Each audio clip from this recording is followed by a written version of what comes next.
Bienvenidos. Lo que voy a analizar hoy es quizás la amenaza más grave a la soberanía de un país latinoamericano desde las intervenciones militares estadounidenses de la Guerra Fría. Donald Trump ha declarado que Estados Unidos comenzará a golpear en tierra a los cárteles mexicanos. Hemos eliminado el 97% de las drogas que llegaban por agua, dijo en una entrevista con Fox News. Y ahora vamos a empezar a golpear en tierra con respecto a los cárteles. Los cárteles están manejando México. Es muy triste ver lo que ha pasado con ese país. Estas palabras vinieron apenas días después de que fuerzas especiales estadounidenses capturaran a Nicolás Maduro en Venezuela. Y el mensaje para toda América Latina fue inequívoco. Lo que hicimos en Caracas podemos hacerlo en cualquier parte. Déjenme ser absolutamente claro sobre lo que está en juego aquí. No estamos hablando de cooperación antinarcóticos entre dos países aliados. No estamos hablando de asistencia técnica o intercambio de inteligencia. Estamos hablando de la amenaza explícita de ataques militares estadounidenses en territorio mexicano sin el consentimiento del gobierno mexicano. Esto sería una violación flagrante del derecho internacional. Sería un acto de guerra contra un aliado y el principal socio comercial de Estados Unidos, y sería el precedente más peligroso para la soberanía de todos los países del hemisferio desde la doctrina Monroe. Para entender la gravedad de este momento, necesito ponerlo en contexto histórico y geopolítico. En febrero de 2025, Trump designó a 6 cárteles mexicanos como organizaciones terroristas extranjeras. México condenó esta decisión como una amenaza a su soberanía y una potencial justificación para intervención militar. La presidenta Claudia Sheinbaum advirtió entonces que esta designación podría ser el pretexto legal que Estados Unidos necesitaba para actuar unilateralmente.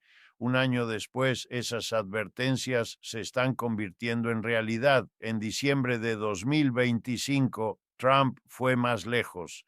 Designó al fentanilo como arma de destrucción masiva. Esta clasificación no es meramente simbólica. Bajo la ley estadounidense, las armas de destrucción masiva justifican respuestas militares que no requieren la misma autorización del Congreso que una declaración de guerra tradicional. Trump estaba construyendo metódicamente el marco legal para intervenir. Y luego vino Venezuela. El 3 de enero de 2026, fuerzas Delta estadounidenses ejecutaron una operación para capturar a Nicolás Maduro en Caracas. Más de 100 personas murieron según el gobierno venezolano. Maduro fue llevado a Nueva York para enfrentar cargos de narcotráfico. Fue la primera vez en décadas que Estados Unidos derrocó militarmente a un jefe de Estado en el hemisferio occidental. Y Trump inmediatamente comenzó a sugerir que México podría ser el siguiente. Algo va a tener que hacerse con el problema de drogas de México, dijo Trump apenas horas después de la operación en Venezuela.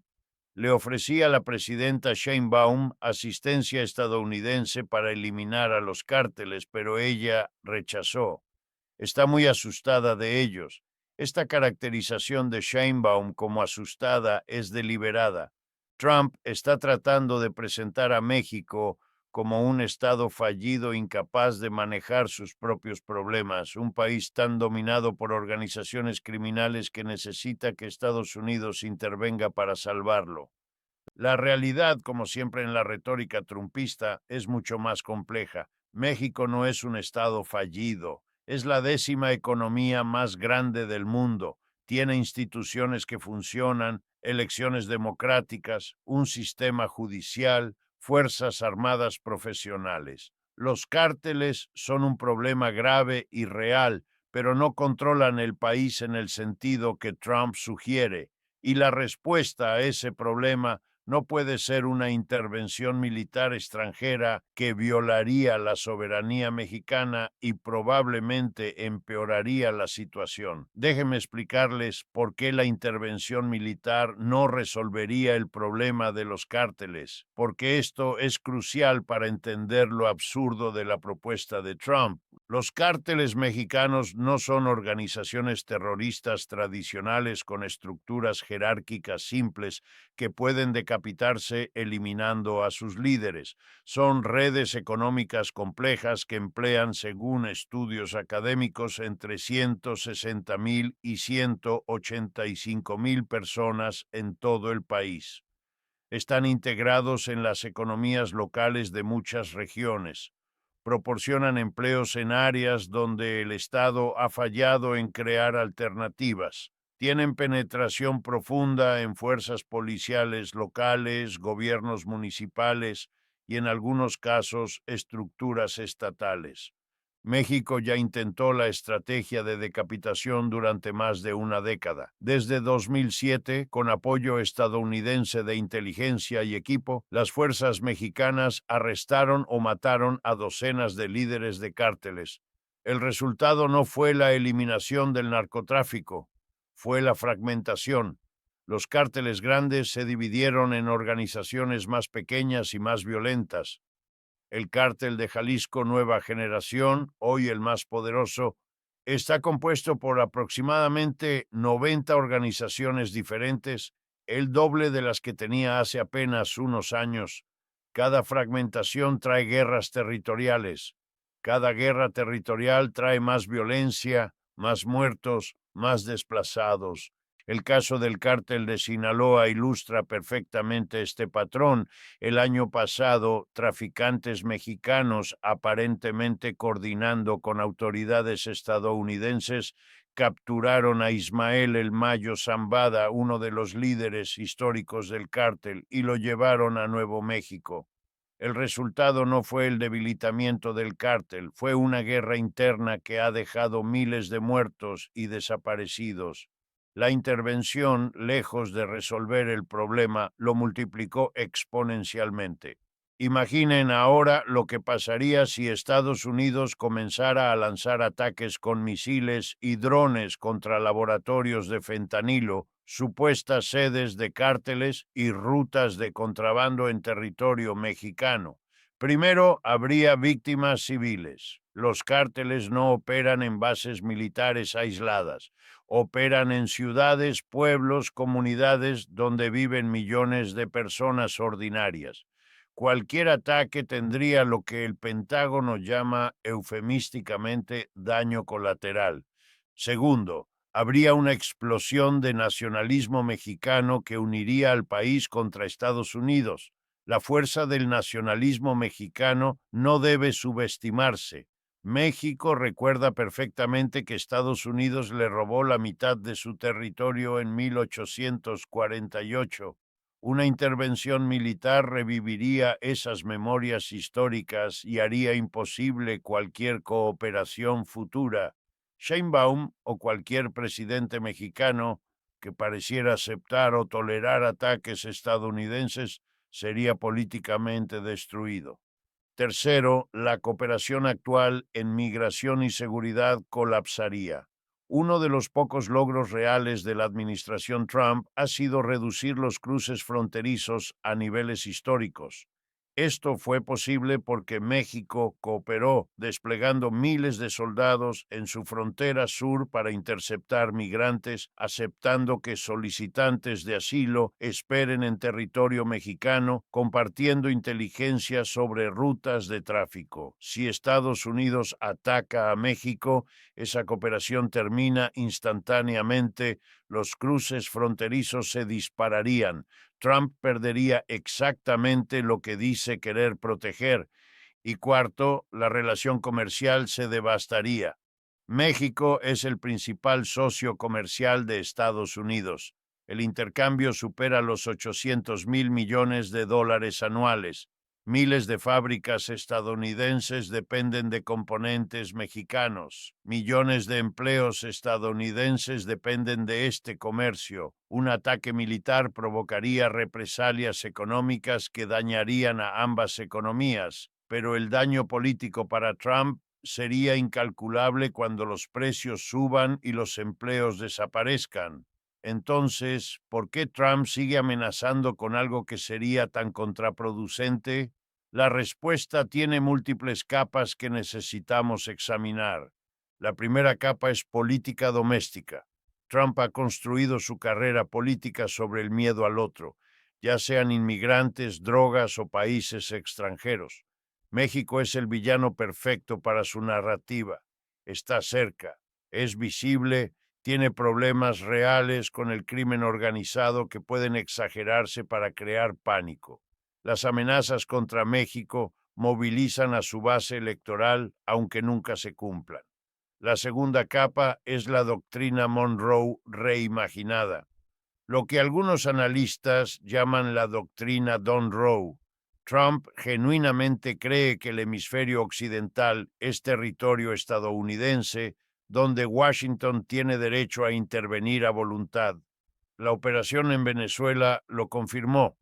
Pudo derrocar a un gobierno y capturar a un presidente sin que ninguna potencia lo detuviera. ¿Por qué no hacer lo mismo en México si lo considera necesario? La tercera capa es presión negociadora. Trump usa las amenazas como herramienta de negociación. Amenaza con lo peor para conseguir concesiones sin tener que llegar a la acción. Ha funcionado en otros contextos.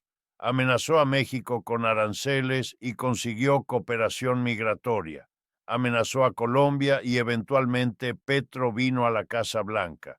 Las amenazas de intervención militar pueden ser simplemente otra forma de presión para extraer más concesiones de Sheinbaum. La cuarta capa, y quizás la más preocupante, es que Trump podría estar hablando en serio. Después de Venezuela, ha demostrado que está dispuesto a usar fuerza militar en el hemisferio.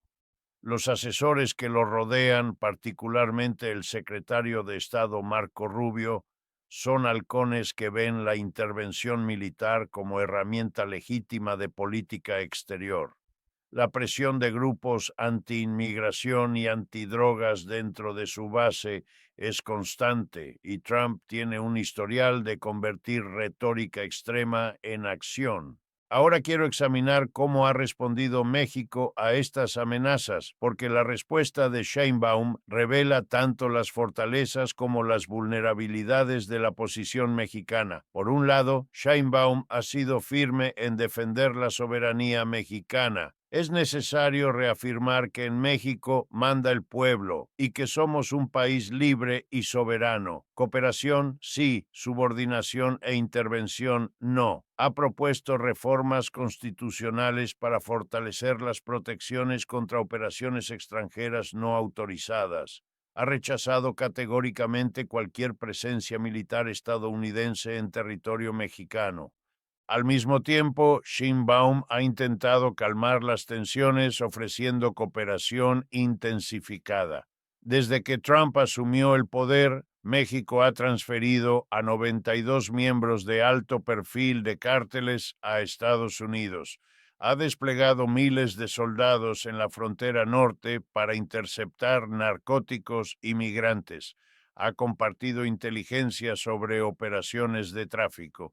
La idea es demostrar que México está actuando efectivamente contra los cárteles sin necesidad de intervención extranjera. Esta estrategia tiene límites. Cada transferencia de prisioneros, cada despliegue militar, cada concesión puede interpretarse como capitulación ante la presión estadounidense. Los críticos de Sheinbaum dentro de México argumentan que está cediendo demasiado, que está sacrificando soberanía para apaciguar a Trump. Es un equilibrio político difícil. Resistir demasiado invita a más presión estadounidense. Ceder demasiado erosiona su legitimidad doméstica. La semana pasada Sheinbaum habló por teléfono con Trump después de que él declarara que comenzaría a golpear en tierra. Según su versión, le dijo que la intervención estadounidense no es necesaria, pero enfatizó que los dos gobiernos continuarían colaborando. Es el lenguaje de alguien que está tratando de ganar tiempo mientras busca una salida que quizás no existe. Ahora quiero analizar el contexto más amplio de lo que está pasando en América Latina, porque México no es un caso aislado. Es parte de un patrón de política estadounidense que está redefiniendo las relaciones hemisféricas. En menos de 2 meses, Trump ha derrocado al gobierno de Venezuela, amenazado con intervención militar en Cuba, Colombia y México, impuesto aranceles y sanciones como herramientas de coerción y declarado que el hemisferio pertenece a Estados Unidos. Es la aplicación más agresiva de la doctrina Monroe desde las intervenciones de la Guerra Fría y está creando una reacción en toda la región. Los países latinoamericanos están observando con alarma. Si Estados Unidos puede capturar a Maduro en Caracas, ¿qué impide que haga lo mismo con cualquier líder que considere problemático? Si puede amenazar a México, su principal socio comercial y aliado, con ataques militares, ¿qué país está seguro? La incertidumbre está llevando a algunos a buscar protección alineándose más estrechamente con Washington. A otros los está empujando hacia China, Rusia y alianzas regionales que excluyan a Estados Unidos.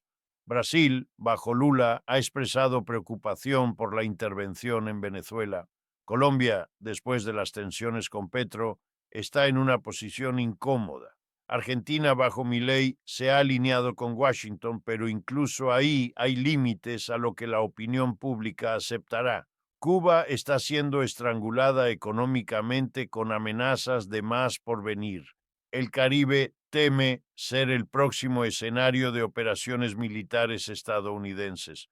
Lo que estamos presenciando es el intento de Estados Unidos de restablecer una hegemonía unilateral sobre el hemisferio que había erosionado durante las últimas décadas. Durante años, América Latina diversificó sus relaciones. China se convirtió en el principal socio comercial de muchos países. Los gobiernos de izquierda implementaron políticas que desafiaban el consenso de Washington. Las instituciones regionales como CELAC y UNASUR buscaron crear espacios sin presencia estadounidense. Trump está tratando de revertir todo esto mediante la fuerza bruta. El problema es que la fuerza bruta tiene límites. Estados Unidos puede derrocar gobiernos, pero no puede gobernar países. Puede capturar líderes, pero no puede eliminar las condiciones que producen movimientos de resistencia. Puede amenazar e intimidar, pero no puede obligar a 200 millones de latinoamericanos a aceptar la subordinación permanente. La historia del intervencionismo estadounidense en la región está llena de victorias tácticas que se convirtieron en desastres estratégicos. Déjenme ahora volver a la cuestión específica de los cárteles mexicanos y analizar lo que realmente funcionaría para reducir el tráfico de drogas, porque la solución que Trump propone no solo es ilegal e impráctica, es fundamentalmente errónea en su diagnóstico del problema. El fentanilo que mata a decenas de miles de estadounidenses cada año es producido con precursores químicos que vienen principalmente de China. Esos precursores llegan a México, donde son procesados en laboratorios clandestinos. El producto final cruza la frontera hacia Estados Unidos, donde es consumido por estadounidenses.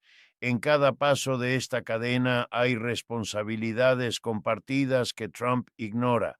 China podría controlar mejor la exportación de precursores químicos si Estados Unidos tuviera una relación cooperativa con Beijing. Pero Trump ha convertido a China en enemigo, imponiendo aranceles y restricciones que hacen imposible la cooperación en temas como este. México podría ser más efectivo contra los laboratorios si tuviera los recursos económicos para ofrecer alternativas a las comunidades que dependen de la economía del narcotráfico. pero las políticas estadounidenses han contribuido a la pobreza mexicana durante décadas, y Estados Unidos podría reducir la demanda que alimenta todo el sistema si tratara la adicción como problema de salud pública en lugar de problema criminal. Pero la guerra contra las drogas sigue siendo el enfoque dominante. La verdad incómoda es que el problema del fentanilo es fundamentalmente un problema estadounidense que no puede resolverse bombardeando México. Los estadounidenses consumen las drogas. Los estadounidenses tienen las armas que fluyen hacia el sur, alimentando la violencia de los cárteles. Los estadounidenses tienen el dinero que financia las operaciones criminales. Atacar a México es atacar el síntoma mientras se ignora la enfermedad. Pero esta verdad no sirve políticamente. Es mucho más fácil culpar a México, a los cárteles, a los inmigrantes, que confrontar los fracasos sistémicos de la sociedad estadounidense. Es mucho más satisfactorio emocionalmente prometer ataques militares que proponer programas de tratamiento de adicciones o desarrollo económico. Trump entiende esto instintivamente. Su política no está diseñada para resolver problemas, está diseñada para canalizar frustraciones hacia enemigos externos convenientes. Ahora quiero proyectar hacia dónde podría ir esta situación, porque las tensiones están en un punto de inflexión donde múltiples escenarios son posibles. El primer escenario es la escalada contenida. Trump continúa amenazando, pero no actúa. México sigue transfiriendo prisioneros y desplegando fuerzas para mostrar cooperación. Las tensiones se mantienen altas, pero no llegan al conflicto abierto. Este es el escenario más probable porque ambos lados tienen más que perder que ganar de una ruptura total. El segundo escenario es la acción limitada. Trump ordena uno o varios ataques contra objetivos específicos en México, quizás laboratorios de fentanilo en áreas remotas o vehículos identificados como pertenecientes a líderes de cárteles. México protesta, pero no rompe relaciones. Hay condenas internacionales, pero sin consecuencias significativas. Trump declara victoria y la situación se estabiliza en un nuevo nivel de tensión. El tercer escenario es la escalada descontrolada. Un ataque estadounidense causa víctimas civiles significativas o mata a funcionarios mexicanos. México responde rompiendo relaciones diplomáticas, expulsando personal estadounidense, cerrando cooperación en migración y seguridad. La frontera se convierte en zona de conflicto, la relación comercial colapsa, ambas economías sufren y nadie tiene una estrategia de salida. El cuarto escenario, el más ominoso, es que Trump use México como distracción de problemas domésticos. Si enfrenta dificultades políticas, una crisis económica o escándalos que amenacen su posición, un conflicto externo podría ser conveniente para rally around the flag y silenciar críticas. Es un patrón clásico de líderes autoritarios que Trump conoce bien. No puedo predecir cuál escenario ocurrirá. Depende de decisiones que aún no se han tomado, de eventos que aún no han ocurrido, de cálculos políticos que pueden cambiar de un día para otro. Pero lo que sí puedo decirles es que estamos en un momento peligroso donde la retórica irresponsable de Trump ha creado posibilidades que no existían hace un año. Y quiero cerrar con una reflexión sobre lo que todo esto significa para los pueblos de ambos países, porque detrás de la geopolítica hay seres humanos cuyas vidas están en juego. Los mexicanos que viven en zonas de conflicto con los cárteles sufren una violencia real que no necesita ser exagerada por la propaganda estadounidense. Merecen soluciones reales, no bombardeos que empeorarían su situación. Los estadounidenses que pierden familiares por sobredosis de fentanilo merecen políticas de salud pública que realmente aborden la adicción, no teatro político que culpa a otros países. Los trabajadores de ambos lados de la frontera que dependen del comercio bilateral merecen estabilidad, no amenazas que ponen en riesgo sus empleos. Las amenazas de Trump no ayudan a ninguno de estos grupos, sirven solo a sus intereses políticos personales, alimentan el miedo y la división sin ofrecer soluciones, crean riesgos reales de conflicto que causaría sufrimiento masivo y debilitan la posibilidad de cooperación genuina, que es la única manera de abordar problemas compartidos.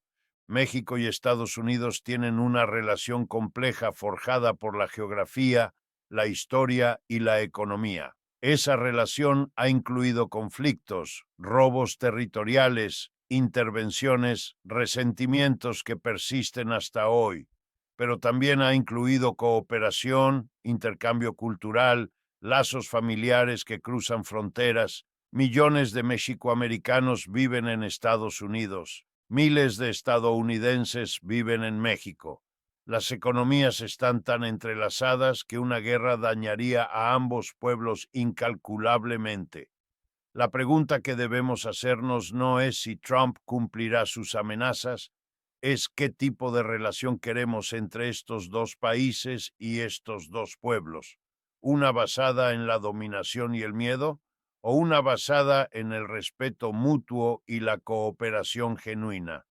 La respuesta a esa pregunta determinará no solo el futuro de la relación bilateral, sino el futuro del hemisferio occidental.